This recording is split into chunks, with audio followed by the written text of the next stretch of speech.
Hey everyone, welcome back to my podcast. I'm your host, Lester Gonzalez, and as an educator, coach, and writer, I will talk about self improvement, personal growth, success, and how our mindset plays a crucial role in our lives. Please leave a follow as it will help grow this podcast. And that being said, for today's helpful lesson, I want to talk about the 5 ways to develop critical thinking. Critical thinking is a valuable skill that helps us analyze information, making reasonable decisions, and often solving complex problems. This skill is applicable in various aspects of life. Keep in mind that critical thinking comes from the personal decision making we make within our lifelong success. So, without further ado, here are the 6 ways to develop critical thinking and how we should utilize that for the future road ahead. And the first way is to reflect and analyze. So, we must take time to reflect on our own thoughts and decisions. This all comes down to how we question ourselves. Why do we believe what we do? What led us to a particular decision or even conclusion? Why are we in this specific position? Questions like these, we often develop this sense of self-reflection, right? And self-reflection encourages our introspection and helps us understand the roots of our thought process. It's always good to stay curious and problem solve along the way, making reflection a crucial trait to develop in critical thinking. The second way is to often question assumptions, right? And critical thinking begins within our own questioning. This helps us challenge our own beliefs, ideas, and information presented to us. We must ask ourselves why things are the way they are. We should also ask ourselves if there might be different perspectives we should keep in mind of. Questioning is all a part of life and success because it helps solve the problems we find confusion in. It's always good to question. I would say, especially in life, once you question, you'll always find different ways of seeing things, different perspectives, and the answers you need. That way, we feel more confident in our actions in completing certain tasks. As a result, questioning assumptions will help expand our mindset and utilize good critical thinking for our life.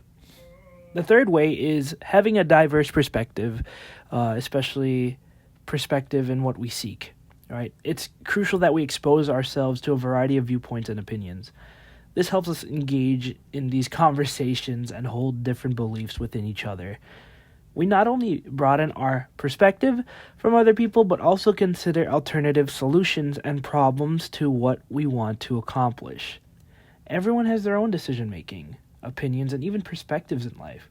We must also understand that perspective varies from person to person, allowing us to decide whether or not we should agree or disagree with specific viewpoints. Overall, the more perspectives we seek, the more we develop critical thinking over time. The fourth way is to have information evaluation. In today's digital and informative rich world, it's crucial to evaluate the reliability and credibility of sources. We must start recognizing biases and verifying information through resource. Everything we need to know all comes from the web, which is an essential tool we can use to help us over time. Everything we live by now comes from reading information. The more we evaluate the information, the more we'll understand everything happening in the world more accurately. The more we evaluate, the more we'll think critically, allowing us to navigate our way through today's world. And the fifth way of critical thinking is to have this, practice and knowledge of debate and discussion. We must engage in constructive debate, especially discussions with others. Discussions is everywhere, especially in an interactive setting, right? Having the ability to defend our viewpoints and perspective is key toward critical thinking. And not only that, but we also get to listen to opposing arguments, which will help us think of ways to answer back reasonably.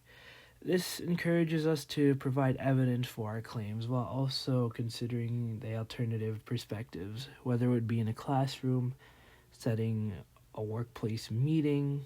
It's always good to discuss differences. That way we can come up with better solutions. And the more we discuss and debate with others, the more critical thinking skills will develop. That is all I have for you guys for today's podcast. Thank you all so much for listening.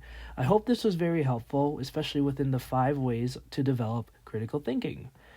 And, for more self-help content, stay tuned on this podcast. Make sure to leave a follow. It will really help me out, as I love speaking out my knowledge and mentorship with all of you.